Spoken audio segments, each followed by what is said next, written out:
I just seen Nia DaCosta's 28 Years Later, The Bone Temple. This was one of my most anticipated movies in a very stacked year of 2026. Now, the previous film, 28 Years Later, directed by Danny Boyle, was my second favorite film of 2025. The only film that beat it was One Battle After Another. I love that movie very much. And much like that film, this film directed by Nia DaCosta, it is gross, it's disgusting, it's grotesque, it's brutal, it's scary. It's all those things that's in a zombie movie.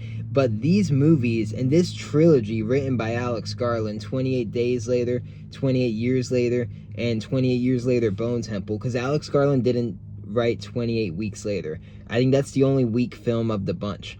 Alex Garland, he's written these 328 Days, Years, and Years films, and he's really created, I think, one of the most beautiful stories and tales in a zombie film franchise or zombie TV show of anything. He really walk away from these movies feeling like you saw some like beautiful, profound drama of life. Watching Kelson treat Samson and learn about Samson and bond with Samson this entire film was a really beautiful thing and a really complex thing, and like terrifying at times when he's first trying to trust Samson, and I feel like he's getting sloppy and he's trusting Samson too much, but he breaks through. And that storyline in this film I thought was really cool. Kelson, Dr. Kelson, played by Ray Fiennes. A great performance by Ray Fiennes. I really love the guy, and he does some crazy stuff in this movie. That third act Iron Maiden performance was awesome, and one of the best scenes of this entire franchise. But that character that he plays, Ian Kelson, that Alex Garland created, I think is one of the most fascinating characters we've had in film in the last decade. I really love that character, and spoilers, but it was very tragic to see that he passed in the end. I wish that character could have survived.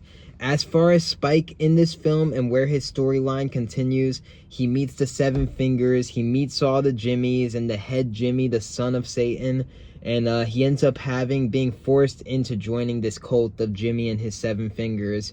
And it's very unfortunate. I was very bummed for Spike because Spike could have gone back to his community. And at the end of 28 Years Later, I was proud of him for being like, no, I'm going to venture on my own for a little bit.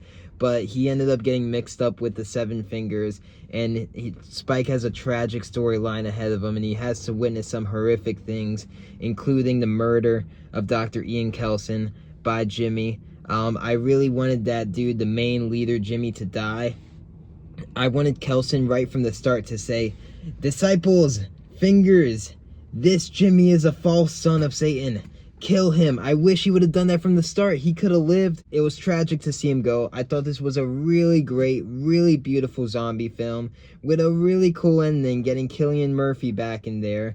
I guess this is going to be a trilogy of the 28 Years Later films, and I gotta see it again before I could say where this would rank in the franchise. If I were to knock it in any way, I'd say that the main storyline following Spike and the Seven Fingers wasn't as interesting to me, as I kept wanting to cut back to Samson and Kelson, and I wanted more of Samson and Kelson. I would say I had enough and I was good on Jimmy and the Seven Fingers, but I wanted more of Samson and Kelson. I could have watched another 30 minutes of their story, and to see it cut short was tragic. But I really loved this film. I thought Nia DaCosta did a great job.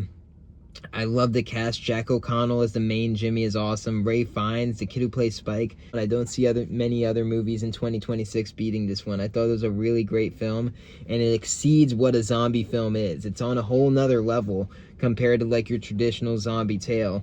I can't wait to see the third one. I assume they're gonna make it. I hope that we find out like we did with the last 28 Years Later, where they're like, the next one's coming out in 8 months. I hope we find that out about the next one and it's coming out in 8 more months, early next year, something like that. But I really, really like these movies. I'm not sure which one. I know everyone's saying like this one's incredible and it's way better than 28 Years Later. I'm not sure which one I like more. I like following the traditional storyline of Spike and his journey in the last film. but I really like the stuff with Kelson and Samson in this film. So I'm not sure which one I'd rank above the other, but I think they're both great films, and I think you should watch them both. I think Alex Garland is an incredible writer, and I will watch anything he writes or directs. I'm a big fan of the guy. Just straight out of the theater seeing it, and this might change down the road after a couple rewatches, but if I were to give 28 Years Later a score, I would give it a 4.5 out of 5. AMC Nicole Kidman's. Thanks for watching. What did you think of 28 Years Later, The Bone Temple? I thought it was a really sick film with some good comedy, some good horror, and some profound, cool zombie life shit. Really liked the movie. Thanks for watching. Peace.